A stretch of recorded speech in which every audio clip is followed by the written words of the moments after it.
Buenas noches, estimados estudiantes. Por medio de la siguiente presentación, vamos a abordar la unidad de estados financieros básicos, tomando en cuenta que estamos en nuestra asignatura de Contabilidad 1, segundo año de Mercadotecnia del turno nocturno.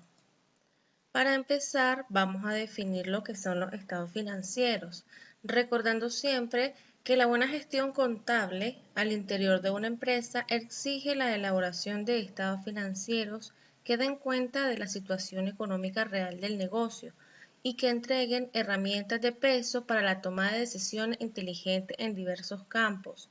Sin embargo, algunas personas no saben a ciencia cierta qué son los estados financieros, para qué sirven, qué reflejan y qué decisiones se pueden tomar a partir de sus resultados. Si eres una de ellas, presta atención a la siguiente nota, como tal la presentación, en la que abordaremos el tema a profundidad. Pero para comenzar, chicos, recordemos que la contabilidad como tal en el área de mercadotecnia es una herramienta para la toma de decisiones. Ya la mayor parte del tiempo hablamos de eso, que no necesariamente la contabilidad para ustedes es ir a una empresa y hacer los registros contables, sino saber interpretar dicha información que genera la contabilidad para la toma de decisiones. Ahora, cuando abordamos qué son los estados financieros, hablamos básicamente de informes que resumen y exponen sistemáticamente la situación financiera y el rendimiento financiero de una empresa, entidad o persona. En otras palabras, es la representación estructurada de la salud económica del negocio, sus ingresos y la forma en que se ha invertido y gastado el capital. Es decir, hablamos de que los informes o estados financieros son la radiografía de la empresa, aquello que nos muestra realmente y a profundidad cómo está en aspecto económico. Cuando nosotros hablamos de los estados financieros que generalmente, o de los estados financieros básicos dentro de una empresa, hablamos de 4 estados financieros. El balance general como tal presenta los activos, pasivos y patrimonio del negocio en una fecha determinada. También se le conoce como balance contable o balance de situación. Recuerden que más adelante vamos a abordar cada uno de los aspectos o componentes que conlleva cada estado financiero. Luego tenemos el estado de resultados. Este informe o este estado financiero muestra cómo se obtuvieron los ingresos netos de la empresa en un periodo de tiempo determinado, así como los gastos y las ganancias o pérdidas. Su componente principal son las ventas y los gastos. Recuerden que el estado financiero que refiere al estado de resultados lo que nos muestra es lo que hicimos de acuerdo al giro de nuestro negocio, de acuerdo a las ventas, y a partir de ello hacer todas las deducciones posibles para poder determinar una utilidad o una pérdida del ejercicio. Luego tenemos el estado de flujo de efectivo, que presenta las entradas y salidas de efectivo producidas dentro de un lapso específico. Esto tiene que ver sobre todo con la proyección de ingresos que nosotros vamos a tener para poder evaluar la liquidez de la empresa. Recuerden que la liquidez son todos aquellos recursos de los que disponemos para hacer frente a nuestras obligaciones a corto plazo. Luego tenemos el estado de cambios en el patrimonio neto. Como tal, su objetivo es resumir los cambios en los fondos propios o patrimonio neto de la empresa durante el periodo de tiempo examinado. Recuerden que el capital se conforma de todas aquellas aportaciones, de aquellas utilidades retenidas o aquel capital que ha sido donado aplicable a ciertas instituciones o entidades, y el cambio en dicho patrimonio nos permite hacer diferentes evaluaciones para determinar si esas variaciones han implicado reinversión de capital, financiamiento o distribución de dividendos. Cuando nosotros hablamos de la utilidad y aplicación de los estados financieros, debemos tomar en cuenta que cada estado financiero debe ir acompañado de un análisis o informe de gestión, ya que la simple presentación de la información no tiene mayor utilidad para los socios, inversionistas y demás interesados en la institución y rendimiento financiero de la empresa. Por eso, Cada uno de los balances enunciados anteriormente debe acompañarse de un informe de gestión, consistente en un análisis detallado de los datos más significativos, las decisiones que han llevado a ellos, las posibles acciones a emprender para subsanar falencias, algunas proyecciones y expectativas del negocio. Recuerden que como tal la información no la procesan ustedes, pero deben conocer de dónde viene esa información contable o cómo se especifica cada procedimiento para elaborar cada informe financiero para que ustedes puedan tomar en materia de mercadotecnia cada una de las decisiones aplicables. Dentro de este análisis se debe tener presente al menos los siguientes indicadores de rendimiento y análisis financiero, es decir, las mejor conocidas como razones financieras, que nos ayudan a entender mejor los estados financieros. El margen de utilidad, el rendimiento sobre inversión, rendimiento sobre el capital, razón circulante, prueba de liquidez, rotación de cuentas por cobrar, periodo promedio de cobranza, rotación de inventarios, rotación de activos totales y relación de pasivo total a activo total. Es decir, que todos estos indicadores me permiten a través o a partir de la información contable presentada en los estados financieros empezar a evaluar diferentes factores que pueden estar afectando mi empresa y con los cuales yo voy a emprender alternativas de mejora. Luego, cuando hablamos específicamente de para qué sirve un estado financiero, ya señalamos anteriormente que más allá de prepararse para conocer la situación y el rendimiento financiero de la empresa en un periodo de tiempo determinado, con un estado financiero lo que se busca es información importante que sirva como guía para la toma de decisiones financieras inteligentes. Entre estas cabe destacar excedentes o insuficiencias de fondos de efectivos, bancos o inversiones, excedentes o insuficiencias de flujos de caja, faltantes o sobrantes en inventarios, naturaleza y valor de los activos, naturaleza y alcance de las obligaciones, capacidad de capital, capacidad de endeudamiento, solvencia del negocio y nivel de deudas contraídas. Como tal, todos estos datos acompañados de su debido análisis se convierten en una valiosa herramienta para la toma de decisiones, encaminada a buscar el crecimiento del negocio y mantener su estabilidad. Por lo tanto, los estados financieros básicos deben ser imparciales y basarse en todos los soportes y registros financieros del periodo a evaluar. Recordemos que dentro de contabilidad debemos estar claros que todo movimiento financiero debe estar soportado. Si no existe un soporte, ese hecho económico no existe. Y esa es una de las grandes bases de la contabilidad, ya que entre más precisa sea la información contable que nosotros tenemos, mayor va a ser la certeza de las decisiones que tomemos a partir de dicha información. Cuando nosotros mencionamos las áreas en las que un estado financiero puede ser de invaluable utilidad, son muchas, pero por lo general los empresarios usan sus resultados para tomar decisiones, especialmente en el campo de la inversión, el financiamiento y las operaciones. A continuación se detallan las decisiones más usuales a partir de estados financieros, monto de las deudas que se pueden adquirir en un determinado tiempo sin comprometer las utilidades, es decir, hasta dónde yo me puedo endeudar y tener solvencia para hacer frente a dichas obligaciones. Planes de inversión en los que vale la pena participar, compra inteligente de activos, deudas que puedan saldar antes de tiempo y viabilidad de hacerlo, renegociación de obligaciones crediticias. Pero ahora las que están en negrita son todas aquellas decisiones que tienen que ver directamente en el área de mercadotecnia y que se toman a partir de los estados financieros. Tenemos definir estrategias de venta y marketing, estrategias de crecimiento y retención de clientes, lanzamiento de nuevos productos o servicios, exploración de nuevos nichos de mercado, factibilidad de aumentar o reducir las ventas al crédito y aumentar o reducir la fuerza de ventas.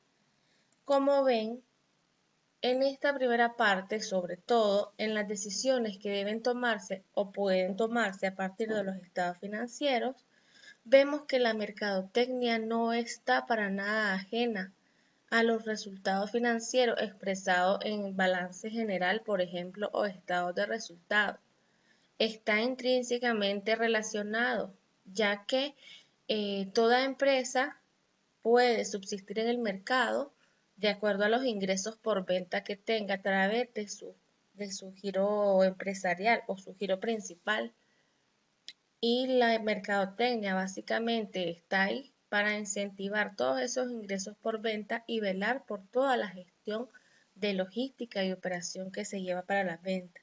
Entonces no sintamos que la contabilidad no tiene nada que ver con la mercadotecnia cuando es totalmente una herramienta para la toma de decisiones. Ahora, dentro del análisis de los estados financieros básicos vamos a ver dos estados financieros, el balance general y el estado de resultados, pero esta vez desde el punto de vista de la mercadotecnia. Como tal, recordemos que la contabilidad o la base de la contabilidad es un conjunto de cuentas que me permiten a mí codificar cada uno de los hechos económicos que ocurren dentro de una entidad. ¿Para qué? Para hacer un registro sistemático de los mismos y poder preparar los estados financieros. Aquí vemos las cuentas que integran cada uno de los estados financieros. Recordemos que en el balance general nosotros vamos a hablar de activos, pasivos y capital. Dentro del estado de resultados vamos a tener las cuentas de ingresos, de costos y gastos, pero cada una de ellas las vamos a analizar de manera individual y detallada. Cuando nosotros hablamos del balance general, es el balance de una empresa, aquel estado financiero que muestra los activos, pasivos y el patrimonio neto de una empresa a una fecha determinada. Es decir, que muestra la situación patrimonial de una empresa referido a un momento determinado de tiempo. Generalmente se utilizan periodos anuales, ya que se muestra de forma resumida las variaciones patrimoniales que se han producido a lo largo de todo el ejercicio. El balance general es como una fotografía financiera de la empresa, es decir, al día que se elaboró, la empresa tenía esos activos, esos pasivos y ese capital contable.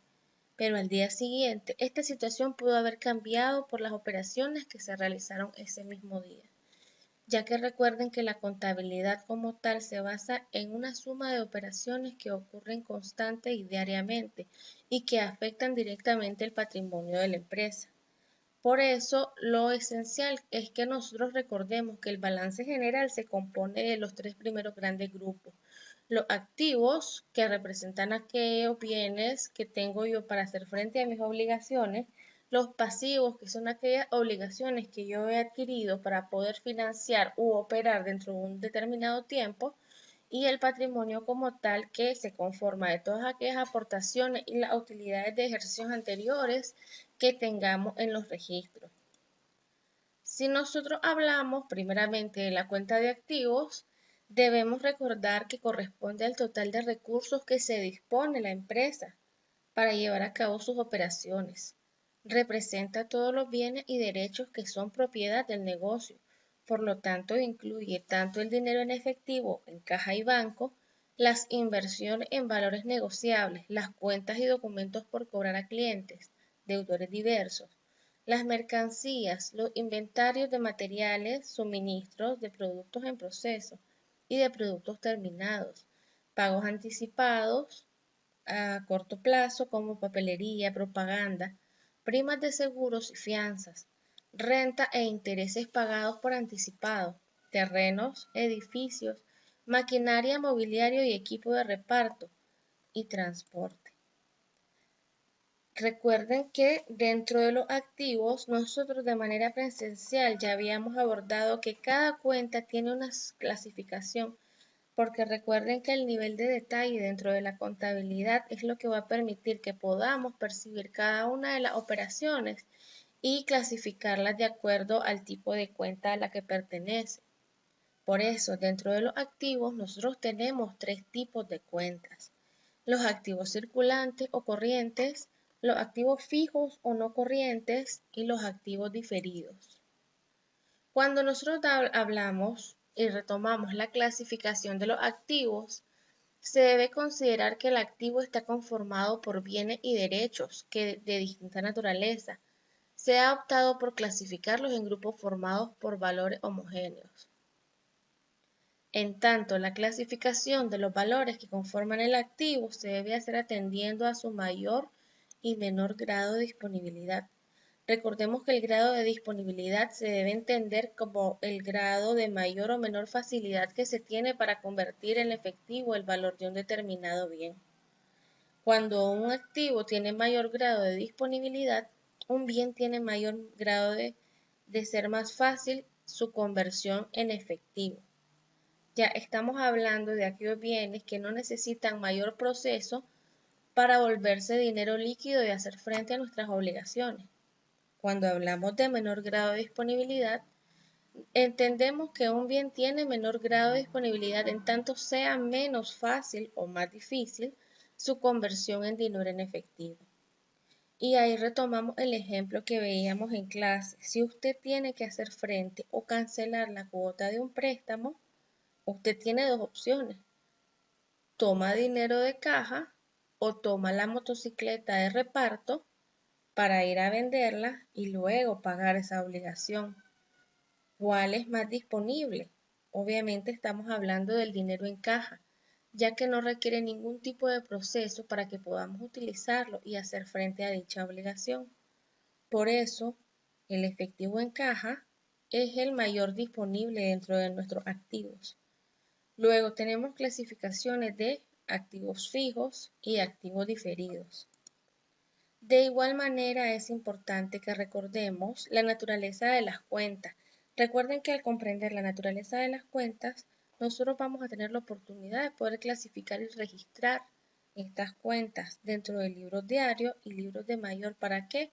Para luego proceder a una balanza de comprobación que nos permita determinar saldos y poder procesar nuestros estados financieros. Recuerden que esto es un proceso o un ciclo contable, ya desde que ocurre el hecho económico hasta que lo registramos, y esos saldos nos conllevan a la elaboración o confección de los estados financieros. Como tal, las cuentas de activo son de naturaleza deudora, es decir, que ellos aumentan por el debe, disminuyen por el haber y su saldo es deudor. Ya que nos quede, retomemos estos conceptos que teníamos bien sentados, pero comprendo que por el factor tiempo y el factor de que no probablemente dejamos de tocar esta materia por cierto tiempo, pudieron haber olvidos, ¿no? Pero lo ideal es que volvamos a retomar esta parte y analizar cada una de las naturalezas de las cuentas. En el caso de las cuentas de activo, por ejemplo, efectivo en caja, es una cuenta de activo que aumenta por el debe cada vez que recibimos dinero en efectivo, sea fruto de las ventas o abonos de cuentas por cobrar, y disminuye cada vez que nosotros tenemos un desembolso de caja, es decir, cada vez que depositamos todo nuestro efectivo en caja en la cuenta de banco o realizamos diferentes pagos a través del dinero en efectivo. Cuando hablamos de las cuentas de pasivo, estamos hablando que son un conjunto o segmento cuantificable de las obligaciones presentes de una entidad particular, virtualmente ineludibles, de transferir efectivo, bienes y servicios en un futuro a otras entidades como consecuencia de transacciones o eventos pasados.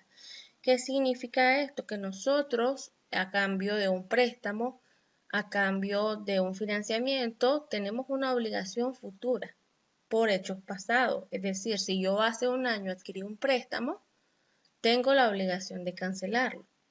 De igual manera, representa las deudas y obligaciones a cargo del negocio. El pasivo, como cualquier otro concepto, forma parte de la información financiera. De igual manera, debe proceder de una transacción o evento realizado en el pasado. Por lo tanto, surge en el presente una obligación de transferir efectivo, bienes o servicios a otra entidad económica. Nuevamente se nos presenta una clasificación de pasivos corrientes, no corrientes y pasivos diferidos. Pero en esta ocasión tenemos que tener claro que el pasivo contable Se clasifica según su grado de exigibilidad en el tiempo, es decir, cuánto tiempo tardan en vencer estas obligaciones. Por ende, el pasivo se clasifica en pasivos corrientes, aquel cuya liquidación se producirá antes de un año o dentro del ciclo de operaciones a corto plazo, es decir, aquellas obligaciones que debemos cancelar en el menor tiempo posible. Los pasivos no corrientes o a largo plazo corresponde al pasivo que está integrado por todas aquellas deudas y obligaciones que la empresa tendrá que cubrir en un plazo mayor a un año o del ciclo de operaciones de corto plazo, tales como préstamos por pagar a largo plazo, hipotecas por pagar y así otros conceptos de los cuales se excede a un año. No es lo mismo que yo tenga un préstamo de consumo o una deuda con proveedores con plazo de 6 meses que tenga un préstamo hipotecario a 5 años. De igual manera encontramos otros pasivos, se refiere a los pasivos que no se clasifican como corrientes ni como a largo plazo, tales como préstamos sin interés, ni fecha específica de cancelación, y alquileres o arrendamientos cobrados por anticipado. De igual manera tenemos la naturaleza contable de esta cuenta. En el caso de los pasivos, hablamos de que los pasivos aumentan por el haber, disminuyen por el debe y son de naturaleza acreedora, es decir, que su saldo se ubica en el haber. Ahí encontramos todas las cuentas de pasivos, proveedores, préstamos por pagar, impuestos por pagar, entre otros. Es importante, muchachos, que retomemos la parte de la naturaleza contable de cada cuenta, porque eso nos va a permitir no tener ninguna dificultad cuando nosotros realicemos registros. Finalmente, dentro de las cuentas del balance general encontramos la cuenta de capital. Esta representa los recursos que los socios o propietarios han invertido en su empresa. El aporte inicial de los socios, que recuerden que corresponde al capital social, aquel fondo que no se puede tocar salvo excepciones de que la sociedad caiga en quiebra porque está realmente orientado a hacer frente a obligaciones con terceros, ya ante una inminente quiebra de la empresa. Y el incremento del capital efectuado por los socios según la escritura pública. Recuerden que toda la información referente a las sociedades mercantiles la encontramos en el Código de Comercio. Ya todos los tipos de sociedades, qué implica ser comerciante, qué implica constituir una sociedad y asimismo todos los estatutos y reglamentos que deben cumplirse para que no se tenga ningún problema legal a la hora de operar de manera empresarial. Podemos hablar de todos los recursos físicos y financieros que posee un ente económico, obtenidos mediante aportaciones de los socios o accionistas destinados a producir beneficios, utilidades o ganancias, riqueza que se destina a la producción, es decir, que el capital se conforma con todas las inversiones de los socios que se hacen para producir nuevos bienes, venderlos y obtener utilidades a partir de ellos. De igual manera tenemos la naturaleza contable del capital, es una cuenta acreedora, es decir, que aumenta por el haber, disminuye por el debe y tiene un saldo acreedor. El saldo acreedor se ubica al haber. Cuando nosotros hablamos de balance general, debemos definir que el balance general puede presentarse de diferentes maneras, ya que al elaborar el balance general, el empresario obtiene la información valiosa sobre su negocio, como el estado de sus deudas, lo que debe cobrar o la disponibilidad de dinero en el momento de un futuro próximo. No solo su cálculo es fundamental para el negocio, sino que también su presentación será vital para una correcta interpretación y entendimiento de parte de todos los involucrados. Además, existen ciertas normas para que este documento tenga validez. Y luego encontramos los dos tipos en los que se puede presentar el balance general. Primeramente, se puede presentar a través o en forma de cuenta, que es la presentación más usual. Se muestra el activo al lado izquierdo, el pasivo del capital al lado derecho. Es decir, activo es igual a pasivo más capital. De igual manera, el balance general puede presentarse a través de reporte. Es una presentación vertical mostrándose en primer lugar el activo, posteriormente el pasivo y por último el capital.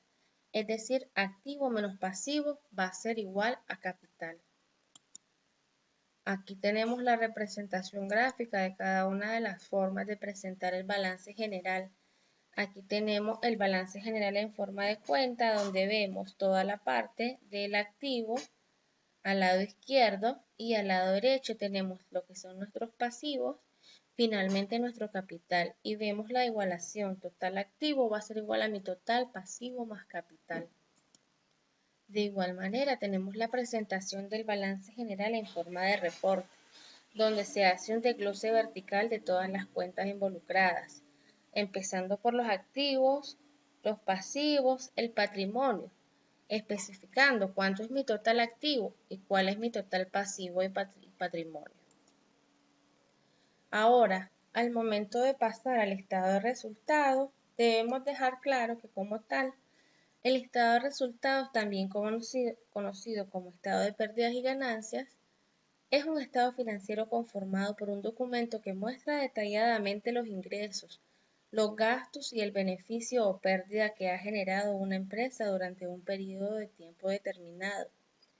En cuanto al periodo de tiempo que comprende un estado de resultados, este suele corresponder al tiempo que dure el ejercicio económico de una empresa, el cual suele ser de un año, aunque cabe destacar que el estado de resultados es un documento flexible y además de elaborarse estados de resultados anuales, también suelen elaborarse estados de resultados mensuales y trimestrales. ¿Por qué? Porque mensualmente las empresas también requieren saber cuáles fueron sus utilidades para evaluar, ¿ya? Y recuerden que la evaluación me permite que a mí saber si realmente las condiciones de trabajo que tengo o que aplico son las óptimas. Y si no son las óptimas, me va a dar una guía de acción para saber qué áreas están siendo más afectadas, o están siendo más vulnerables. Luego, el estado de resultados nos permite saber cuáles han sido los ingresos, los gastos y el beneficio o pérdida que ha generado una empresa.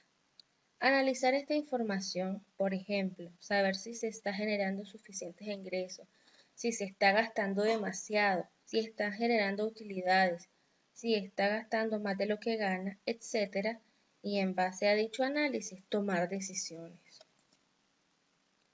Aquí tenemos que cuando hablamos del resultado del ejercicio, podemos hablar de dos tipos de resultados: resultado ordinario y extraordinario. Dentro del resultado ordinario podemos ver el resultado de la actividad principal. Si usted tiene una venta de moto, obviamente su actividad principal corresponde a la venta de las motocicletas. Recuerden que también tenemos resultado de las actividades secundarias. Está bien, su actividad principal es vender motocicletas, pero aparte usted brinda el servicio de taller.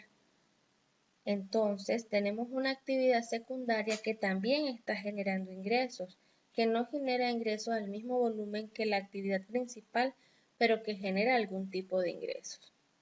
De igual manera, cuando hablamos de la actividad principal, estamos viendo el resultado bruto, un resultado de inversiones en entes con actividad integrada, gastos operativos. Recuerden que gastos operativos corresponden a gastos de administración y gastos de venta. De igual manera, vemos los resultados financieros generados tanto por activos como por pasivos. Cuando hablamos de la actividad secundaria, podemos mencionar otros ingresos y otros egresos. Ya recordando que todo dentro de contabilidad debe quedar evidenciado y entre más precisa sea la información, mayor será la certeza en la toma de decisiones. Recordemos que así como en balance general nosotros vemos tres tipos de cuentas, que son activo, pasivo y capital, dentro del estado de resultados nosotros vamos a contemplar tres nuevas cuentas: cuentas de ingresos, costos y gastos. Como tal, los ingresos tenemos las ventas, que registran los aspectos relacionados con la facturación de cliente, es decir, la actividad principal del negocio. Cuando nosotros hablamos de los costos, generalmente el costo de ventas, refiere al costo de los productos que se vendieron. Recuerden que el producto o el precio del producto como tal se compone de sus costos más el margen de utilidad que usted ha destinado. Eso por hablarlo de una manera sencilla, que cuando nosotros hablamos o nos vamos meramente al costo, nos damos cuenta que el costo como tal es una nueva gama de conceptos. Ya hablamos de costos fijos y de costos variables, pero el costo de venta como tal es aquel porcentaje o el costo unitario de lo que nos costó producir un artículo y al que le sumamos el margen de utilidad para obtener los ingresos por ventas como tal. Los gastos, en cambio, representan los egresos necesarios para hacer funcionar el negocio. Todos los gastos llevan el siguiente patrón. Son una cuenta que aumenta por el debe. En el caso de los ingresos, son una cuenta que aumenta por el haber y en el caso de los costos, son una cuenta deudora también. Si nosotros vemos una base de ejemplos o ejercicios, podemos ver aquí, si nosotros vendemos un producto al contado por 4.000, recuerden que en este ejemplo nos está diciendo que dicho efectivo ya fue depositado en banco. Por eso vemos el aumento de la cuenta de bancos por 4.000 al debe y aumentando mis ingresos por ventas al haber, cumpliendo a la vez con el principio de partida doble.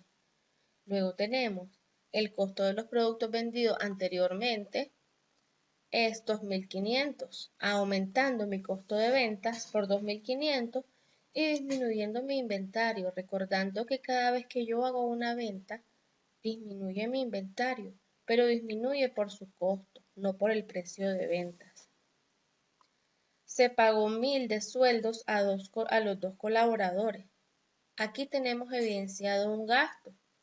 Ya estos son gastos de administración, gastos de sueldos, aumentando por 1.000. Y si los estamos pagando en efectivo, disminuimos nuestra caja. Se pagó 50 por el consumo de energía eléctrica. Tenemos gastos de electricidad que corresponden, puede ser a gastos de administración o a gastos de venta, o a ambos si aplicamos un tipo de prorrateo, aumentando nuestros gastos por 50, disminuyendo nuestra caja ya que estamos pagando en efectivo. Se pagó $80 por la compra de suministros para oficina. Estos son gastos de suministro o conocidos por nosotros como gastos de oficina. Podemos hablar de papelería y útiles que están dentro de la cuenta de gastos por 80, disminuyendo nuestra caja por la misma cantidad, pero por el haber. Se pagó 200 por el arriendo de la oficina. Es un gasto de arriendo. Entonces lo cargo al debe y disminuyó mi caja por los 200, considerando que dicho pago fue hecho en efectivo. Finalmente, nos devuelven mercadería vendida anteriormente por 300, aumentando mi cuenta por 3.000 de devolución en ventas y disminuyendo mi caja por 300 en ambos casos. Y aquí vemos ejemplificadas las cuentas de ingresos, costos y gastos. Cuando nosotros hablamos de los objetivos e importancia del estado de resultados, debemos tomar en cuenta que dicho estado financiero tiene objetivos muy puntuales cuando representa la situación financiera de la compañía. El principal de todos es medir el desempeño operativo de la empresa en un periodo determinado, al relacionar los ingresos generados con los gastos en los que se incurre para lograr ese objetivo. Esta información que se obtiene, es de mucha utilidad, sobre todo al analizarlo en conjunto con otros estados financieros básicos, como el balance general y el estado de flujo de efectivo. De esta manera, al evaluar el estado de resultados en su empresa, usted podrá realizar una evaluación precisa de la rentabilidad de la empresa, su capacidad de generar utilidades. De igual manera, es importante para conocer de qué manera se pueden optimizar los recursos para maximizar utilidades. Medir el desempeño de la empresa, es decir, cuánto estás invirtiendo por cada peso que estás ganando. Ya, y esta relación es totalmente importante y lo vemos analizando la rentabilidad. Obtener un mayor conocimiento para determinar la repartición de los dividendos, ya que estos dependen de las utilidades generadas durante el periodo. Si nosotros no podemos determinar cuál fue la verdadera utilidad de nuestro ejercicio, no podemos hacer una repartición de dividendos razonable. Ya recuerden que la repartición de dividendos tiene que ver con el hecho de que cuando tenemos ganancias, generalmente repartimos dichas utilidades entre los socios, de acuerdo a una política de dividendos previamente establecida. Ahora, este es el espacio donde nosotros tenemos una retroalimentación de la unidad. Recuerden que nosotros acabamos de abordar todo lo que son los estados financieros básicos, que tiene que ver con la parte de los estados o informes financieros que elaboramos a partir de los registros sistemáticos que se llevan a cabo diariamente. Pero más que eso, la utilidad que tienen esos estados financieros aplicados a la mercadotecnia. De igual manera vimos evidenciado todas aquellas decisiones que son medulares para una empresa, ya que tienen que ver con la generación directa de ingresos y cómo afectan directamente al personal de ventas, a la fuerza de ventas, cómo condicionamos nosotros el mercado para proyectar utilidades. Finalmente vimos la del desglose de estados financieros, tanto de balance general como de estado de resultados, teniendo como fin conocer que el balance general o estado de situación financiera me muestra exactamente el estado económico de dicha empresa a una fecha determinada, viendo los bienes que yo tengo, las deudas que yo tengo y el capital que he acumulado. De igual manera que presentamos el estado de resultados, como aquel estado financiero que me permite determinar operativamente cómo está mi empresa. Recuerden que el estado financiero se basa en ir quitando capas y determinar cada una de las utilidades. Generalmente nosotros hablamos de utilidad bruta, de utilidad antes de impuestos y finalmente de utilidad neta o pérdida neta. En este espacio necesito que si ustedes tienen alguna inquietud, alguna opinión, duda al respecto de la unidad y comentarios, sepan que tienen un espacio para hacerlo. ¿Por qué? Porque esto nos va a permitir hacer nosotros el análisis de la unidad. Recuerden que a nosotros no nos interesa que ustedes aprendan cada uno de estos conceptos. Necesitamos que los apliquen. Y los apliquen especialmente en el campo de la mercadotecnia y las decisiones enfocadas en la mercadotecnia. Creo que de manera general esto ha sido toda la unidad de estados financieros básicos. Estoy atenta a comentarios, inquietudes, dado que de esta presentación se desglosan nuevas actividades de aprendizaje. Agradeciendo por su atención de antemano y esperando tener una nueva oportunidad para seguir compartiendo con ustedes, deseándoles siempre éxitos y motivándole a implementar lo que es el autoestudio. Que tengan mucho éxito y nos vemos en una nueva presentación.